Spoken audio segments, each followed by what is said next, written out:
നിങ്ങളോട്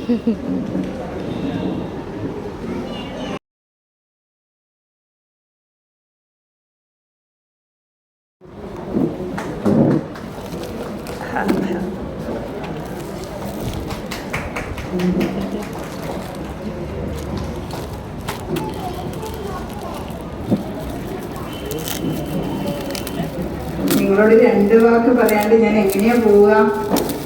എല്ലാവർക്കും സുഖമല്ലേ? എല്ലാവർക്കും സന്തോഷമായോ? പുതിയ വർഷം നന്നായി പഠിക്കുമോ? കഴിഞ്ഞ വർഷത്തെ അതേ ക്ലാസ്സിലാണോ പുതിയ ക്ലാസ്സിലാണോ? ഏത് ക്ലാസ്സിലാ? പുതിയ ക്ലാസ്സിലാ? ഓക്കെ. നമ്മുടെ എല്ലാവരും കൂടെ കൂടി ഒരു ഫാമിലി, എല്ലാവരും പരസ്പരം സഹായിക്കണം, പഠിക്കാൻ സഹായിക്കണം, എല്ലാത്തിനും പരസ്പരം സഹായിച്ച് നന്നായിട്ട് നല്ല കുട്ടികളായിട്ട് മുന്നോട്ട് പോകണം. ഓക്കെ. ഇനി അച്ഛന്മാരോടും അമ്മമാരോടൊക്കെ എല്ലാവരും സുഖമായിട്ടിരിക്കുന്നു? എല്ലാവരും ഹാപ്പിയാണോ? പുതിയ ക്ലാസ്സുകളിലേക്കാണ് കുട്ടികൾ കടന്നു വരുന്നത്.